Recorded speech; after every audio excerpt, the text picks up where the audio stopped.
कितनी लाइटिंग वाइटिंग कर रखी है, कितने लैंप जल रहे हैं। वैसे इतने जलाने की क्या ज़रूरत थी, एक हेलोजन ही काफ़ी था। तो चलिए सबसे पहले मैं अपना परिचय देना चाहूँगा कि मेरा नाम राजीव निगम है।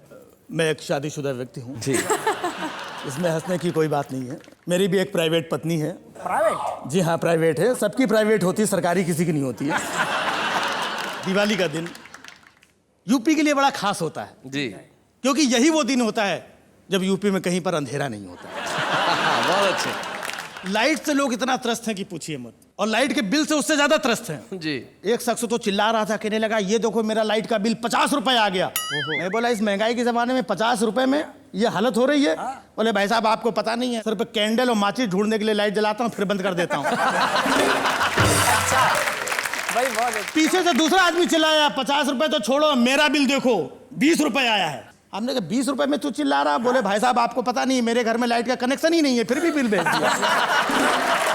बहुत भाई अच्छे। राजीव जी बहुत अच्छे। दिवाली के लिए मैं अपने बच्चों को लेकर के बाजार गया, फुलझड़ी अनार पटाखे वगैरह दिला रहा था।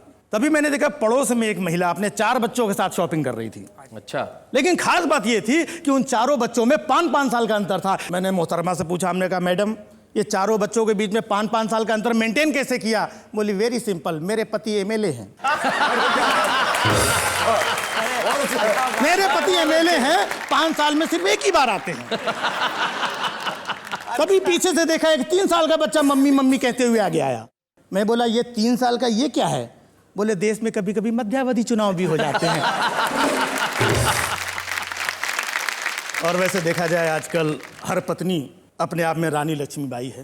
क्या बात है। बच्चे को बाई की गोद में डालकर पति की लक्ष्मी निकाल के रानी बनी घूम रही है। क्या बात है, बहुत बढ़िया। अच्छी बात है। तो मेरी भी जो पत्नी है मैं आपको बता दूं कि बड़ी प्यारी है, बड़ी सुंदर है, चिकनी बम पटाखा आइटम है एकदम। ऐसा मेरे मोहल्ले के लड़के बोलते हैं। लेकिन ऐसी बात नहीं कि मेरी पत्नी सुंदर नहीं है, मेरी पत्नी मेरे बॉस की पत्नी से ज्यादा सुंदर है, ऐसा मेरा बॉस बोलता है। जबकि हकीकत यह है कि वो एक नंबर की कामचोर, दुष्ट, निकम्मी, नालायक, ऐसा तो मैं बोल ही नहीं सकता, मेरी माँ बोलती है। अब आप सोचते होंगे कि मैं क्या बोलता हूं, तो मेरी इतनी हिम्मत कहां कि उसके सामने मैं कुछ बोलूं। दूसरे की पत्नी के बारे में सुन के बड़ा मजा आ रहा है। तो मैं ये बता दूं कि ये मेरी पत्नी का किस्सा नहीं, ये दिग्गज साहब बैठे हैं बोलना भूल गए थे, उनकी पत्नी का किस्सा है।